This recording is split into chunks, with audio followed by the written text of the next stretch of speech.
Happy good morning, जय जिनेंद्र, नमस्कार। आशा करता हूँ आप लोग अच्छे होंगे। मार्केट बड़ा अच्छा चल रहा है।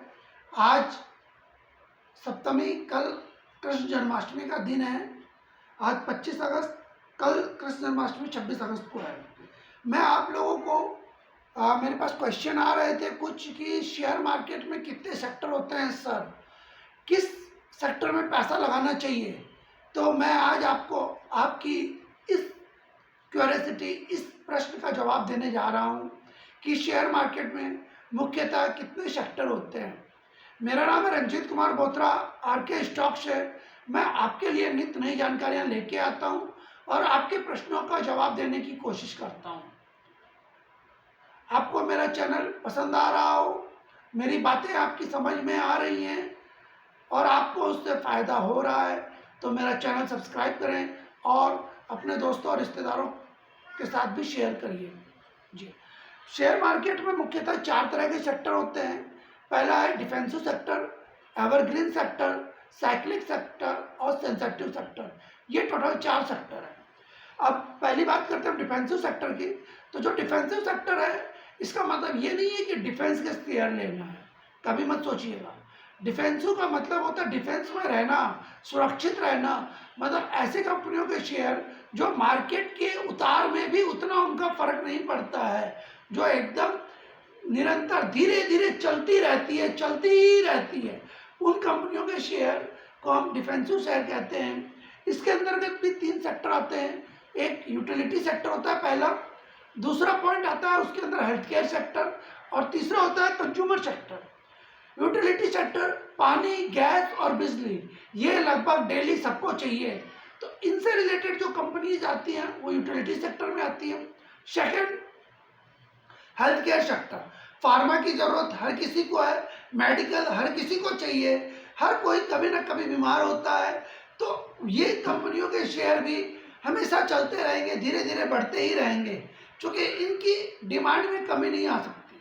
और थर्ड, डिफेंसिव सेक्टर में जो तीसरा सेक्टर आता है, सब सेक्टर, वो है कंज्यूमर सेक्टर।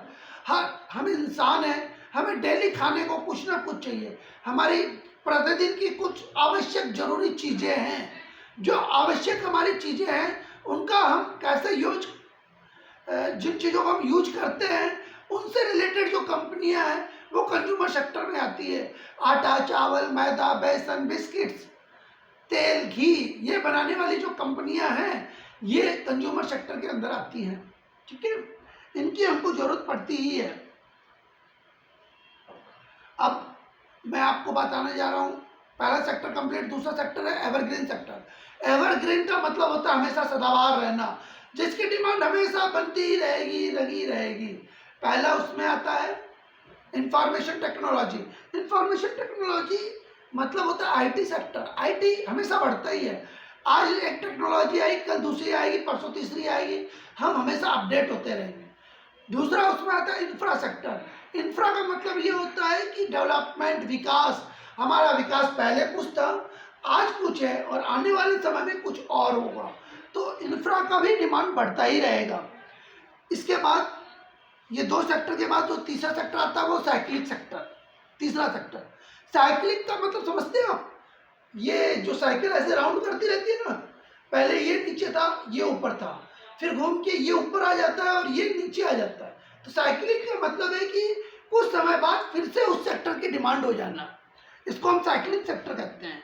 इसके अंतर्गत आता है कंज्यूमर डिस्क्रिशनरी सेक्टर।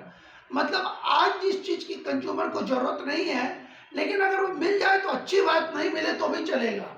इस टाइप के सेक्टर जो कंपनीज होती हैं वो कंज्यूमर डिस्ट्रिक्ट के अंदर में आती हैं। इसके अंतर्गत साइक्लिक में जो और है वो है, क्या नाम है इसका, मीडिया और इंटरटेनमेंट सेक्टर। मीडिया और इंटरटेनमेंट की जरूरत भी आदमी को रेगुलर नहीं रहती। जब कभी वो थक जाता है मन से, तब उसको मनोरंजन के लिए मीडिया और की जरूरत पड़ती है। और जब हमारे यहाँ चुनाव होता है उस समय मीडिया की डिमांड ज़्यादा बढ़ जाती है, बाकी समय मीडिया की डिमांड कम रहती है। कोई चीज़ आपको ज़्यादा पसंद आती है तो उसकी टीआरपी बढ़ जाती है। मतलब एक साइकिल के ऊपर डिपेंड करता है, जैसे जैसे सीजन आता है वैसे उसकी डिमांड बढ़ती और घटती रहती है। चौथा सेक्टर है हमारा सेंसिटिव सेक्टर। सेंसिटिव सेक्टर का मतलब ये होता है कि ये अक्सर सेंसिटिव में रहते हैं। ये ब्याज दरों पर डिपेंड करता है। अगर ब्याज दर हमारी बढ़ जाती है तो ये सेक्टर गिर जाता है, ब्याज दर कम हो जाती है तो ये सेक्टर बढ़ जाता है। इसके अंतर्गत ऑटोमोबाइल सेक्टर आता है, टेलीकम्युनिकेशन सेक्टर आता है, फाइनेंशियल सेक्टर आते हैं। ऑटोमोबाइल्स, जब हमारे पास पैसे हैं और हम गाड़ी खरीद लेते हैं, और जब हमारे पास पैसे नहीं है और हमको ब्याज पे लेनी है, तो हमें ये देखना होता है कि ब्याज दर अगर कम है तो मैं वो मैं गाड़ी खरीद लेता हूँ और EMI चुका देता हूँ। इस प्रकार जब ब्याज दर कम होगी तो गाड़ियाँ ज़्यादा बिकेंगी, और जब गाड़ियाँ ज़्यादा बिकेंगी तो ऑटोमोबाइल सेक्टर अप जाएगा। उसी प्रकार से कम्युनिकेशन सेक्टर में इंफ्रा लगाने के लिए उनको बहुत सारा पैसा चाहिए। वो पैसा कैसे आएगा आप ही बताइए। वो पैसा आएगा ब्याज पर। अगर ब्याज दर ज़्यादा होगी तो कम्युनिकेशन सेक्टर वाली कंपनियां कभी भी डेवलपमेंट नहीं करती। अगर ब्याज दर कम होगी तो वो अपना डेवलपमेंट करेगी। जब वो डेवलपमेंट करेगी तो यहाँ पर कम्युनिकेशन सेक्टर में जो आपको इंफॉर्मेशन मिल रहा है, नेट मिल रहा है, वो बहुत सस्ता मिलेगा, जिससे हमारे देश की ग्रोथ बढ़ेगी। इसके बाद तीसरा फाइनेंशियल सेक्टर। आदमी के पास पैसा है, वो बैंक में लगाता है, इधर उधर इन्वेस्टमेंट करता है। अगर ब्याज दर कम होगी तो वो बैंक में कम लगाने की कोशिश करता है, जो कि ब्याज कम मिल रहा है।